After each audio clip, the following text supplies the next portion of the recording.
Good morning, students. In previous class, we have seen the concept of electrostatics.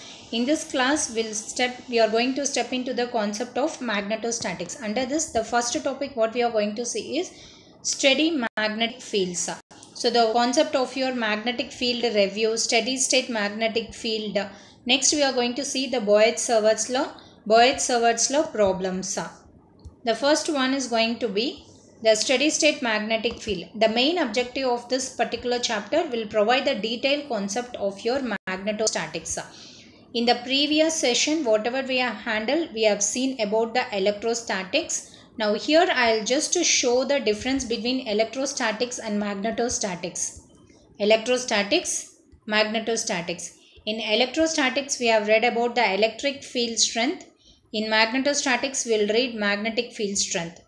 In electrostatics, we have done with our electric flux density. Here we will be dealing it with your magnetic flux density. So these two terms will give a differentiation, and the main objective will include all the concepts of your magnetostatics. First, application of your magnetostatic field. Next, Faraday's induction law, Boyd-Sawat's law, Ampere's circuital law, Ampere's force law for current element.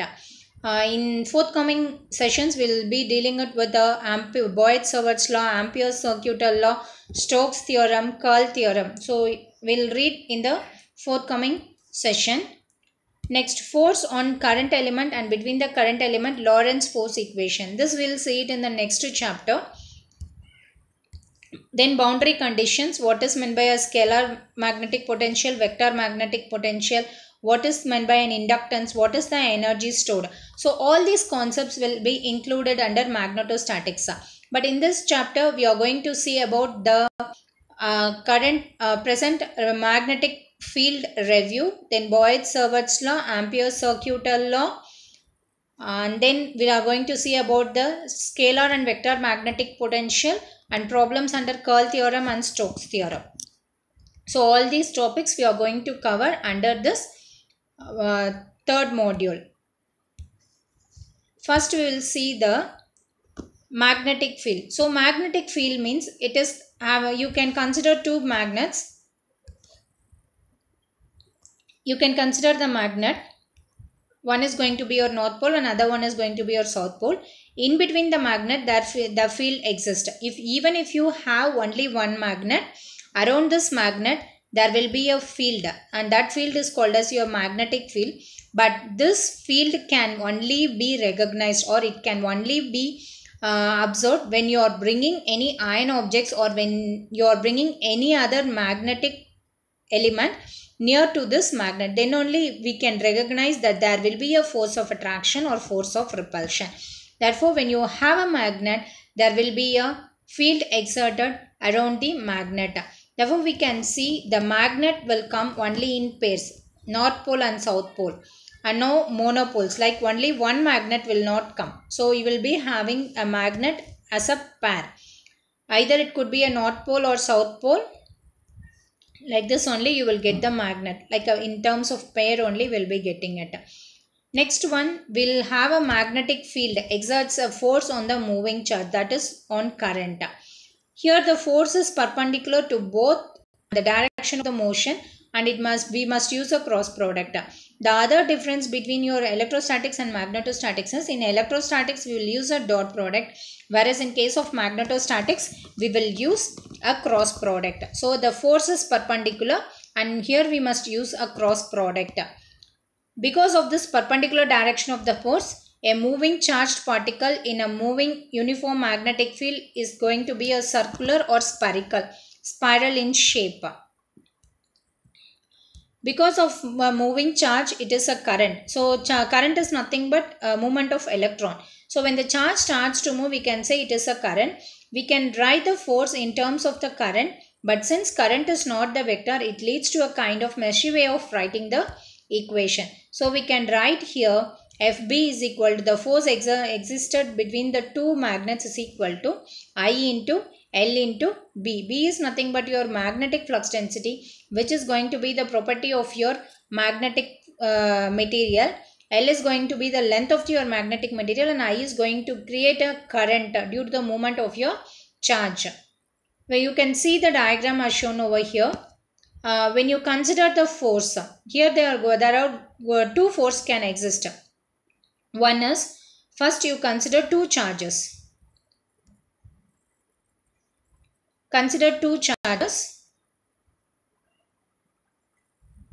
Consider two magnets. Okay. It is going to be a north pole and south pole. In between this, there will be a field exerted. So the movement of the field is in the form of a charge and it causes a current. Okay. So there will be the total force when you take. It is going to have both your electrical force as well as your mechanical force. Electrical force can be written as Q1 into Q2 divided by 4 pi epsilon r square. Mechanical force in the sense when you are moving a charge in the presence of the field with a velocity u, then it is going to exhibit a mechanical force. That force is given as Q into V. That is, you are going to move a charge in the presence of this magnetic flux density with a velocity u. Therefore, the mechanical force exerted is given as Fb is equal to Q into V vector cross product with B vector. It is going to be your mechanical force exerted. You can see the movement of the charge particles and it is going to be the force existed and it is moving with the velocity u in the presence of this magnetic field intensity. Therefore, the force exerted is given as Q into V vector cross product with B. Here when you check over here, it is the direction of your magnetic flux density. It is the place where the charge is placed and the distance between the two coils is given as P. It is moving with a velocity u. Therefore, the magnetic field caused by the current is given as, we can consider how we can make a magnet in the sense, it is possible for us only to make a magnet by winding a wire in a coil and running a current through the wire. So, when you are passing a current through this, it is going to create a magnetic property. So, from this and other experiments, it can be seen that current creates a magnetic field. In fact, that is the only way that magnetic fields are created. If you zoom into your permanent magnet, you will find that it contains a tremendous number of atoms whose charges whiz around to create a charging current. Hence, the strength of the magnetic field created by the current, it depends upon the current and the force of I divided 1 divided by R square. As the distance is getting increased, the amount of current developed will also be matters a lot. Therefore, the strength of the magnetic field created and the current depends upon the current and the fall of 1 divided by R square. Now we are going to see Boyd-Sievert's law. In this law, we are going to consider a path. You consider a conductor. So, this is going to have a line charge density. When you are going to have a line charge density, you are going to assume a differential current element dl. You are going to pass the current through this, not a line charge density. You are going to consider a conductor with a line charge density and passing a current of I amps. When due to line charge density, if you are passing a current of I amps, you need to assume a differential current element. The differential current element assumed is going to be I into dl. And it is the point where we need to identify the value of your magnetic field intensity. In Boyd-Sievert's law, we'll be identifying the magnetic field intensity. So, between this current element to the point under consideration, the distance is going to be R. Therefore, at point P, your magnetic field exists. It is going to be your effect and this is going to be your cause. Now, the Boyd-Sievert's law states that the differential, since the current element, whatever we have taken, it is differential. The differential magnetic field intensity exerted at point P is directly proportional to the current element I into dl and inversely proportional to the distance and sine of the angle made between the current element and point P. So, we can write the Boyd-Sievert's law as, you can see here, it is going to be the current carrying element. It is going to carry the current and here we are assuming a differential elemental length. current element, and it is the point where we need to identify the magnetic field intensity. Since the assumed path is differential, the field whatever it is going to exerted at point P is going to be differential, and the angle made between the current element and the point P is going to be theta. Therefore, Boyd-Sivart law states that the magnetic field intensity due to the current element is given as dB, that is the differential magnetic field intensity dH is directly proportional to the current element I into dl and inversely proportional to the square of the distance between them, and also it inversely proportional to the sine of the angle between the current element and the point under consideration. So it is going to be your differential magnetic field intensity. And the relationship between your magnetic field and magnetic fluxes, we know that the magnetic flux density B is equal to mu into H, where mu is nothing but your permeability. In case of your electrostatics, we have a epsilon which is nothing but permittivity, whereas in case of magnetostatics, we have the term called mu which is nothing but your permeability. Permeability mu can be written as it is equal to mu naught into mu r. Mu naught is known as absolute permeability, where it is equal to 4 pi into 10 to the power of minus 7, and mu r is going to be your relative permeability, and it is equal to 1 if you are going to consider the medium to be air. Therefore, Boyd-Sivart's law, we can say here, you can see here mu naught is going to be the permeability constant, and it is equal to 4 pi into 10 to the power of minus 7 Tesla meter per amps, and which is equal to 1 divided by epsilon naught into mu naught. So this particular formula, when we are going for the application of your electrostatics and magnetostatics with respect to your wave propagation, we'll get this equation. So that time we can see this equation. The magnetic field wraps in a circle around a wire. The direction of the magnetic field is easy to find by using your right hand rule. So the direction of the field can be identified. If you see this particular diagram, it is the direction of your magnetic flux density, whereas this is going to be the direction of the current. So to the direction of the current, the magnetic flux density is going to be perpendicular, and to the magnetic flux density, your magnetic field intensity will be perpendicular. You can see here it is going to be the direction of your magnetic flux density, and this is going to be the direction of your current. To this current, your magnetic flux or magnetic field is going to be perpendicular. Now we will see one problem under the Boyd-Sivart's law. Find the magnetic field intensity at point A 2, 3, minus 2 due to the current element I into dl equal to pi 0.5 AX minus 0.6 AY plus 0.8 AZ microamps per meter, situated at the point B. So we have 2 points. One is point A, another one is going to be point B, and the current element point A is 2, 3, minus 2, and the current element is placed at point B, which is 3, minus 2, 4. The current element given is I into dl, which is equal to the equation pi into 0.5 AX minus 0.6 AY plus 0.8 AZ microamp meter.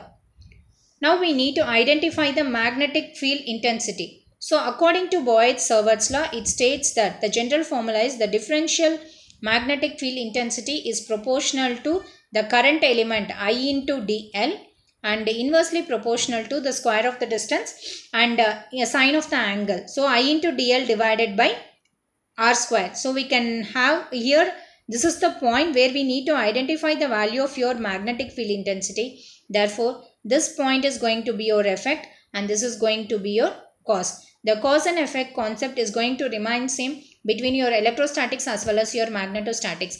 In case of electrostatics, when you identify the problem, when you start to solve the problem, there we will be using a dot product, whereas in case of your magnetostatics, we will use a cross product. Now coming back to the solution, we have 2 points. The current element is at point B and the value of your current element is given like this. And at this point, we need to identify the value of your magnetic field intensity. where we are going to identify the value of magnetic field intensity, that is going to be your effect, and rest all other points is going to be the cause.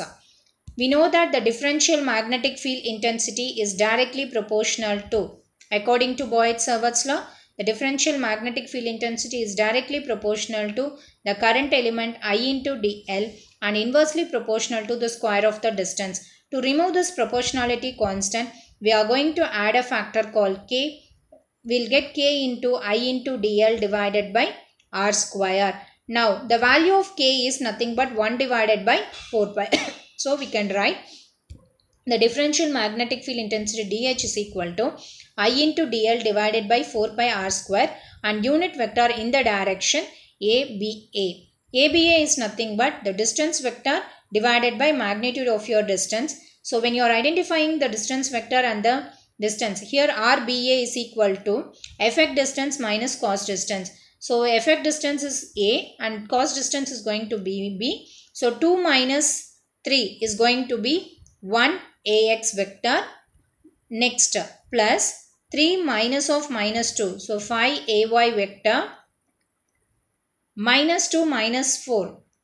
So, minus 6 AZ vector, the whole divided by root of 1 square plus 5 square plus minus 6 square. So, when you do so, you will be getting the unit vector as like this. That is, this is going to be your unit vector and the magnitude of the distance between the two points is going to be root 62. I into dl, it is the given factor what is given over the problem, divided by 4 pi r square. After identifying, you will get a differential value of your magnetic field intensity. dH is equal to 5.12 into 10 to the power of 10, 1.9 AZ plus 2.2 AY minus 0.4 AX. The unit for magnetic field intensity is ampere per meter. In general, the magnetic field intensity formula H is equal to Ni divided by L. The unit for current is going to be ampere and the unit for length is going to be meter or centimeter, anything whatever it is given over there in the problem. Therefore, the general unit for magnetic field intensity is going to be ampere per meter. Thank you, students.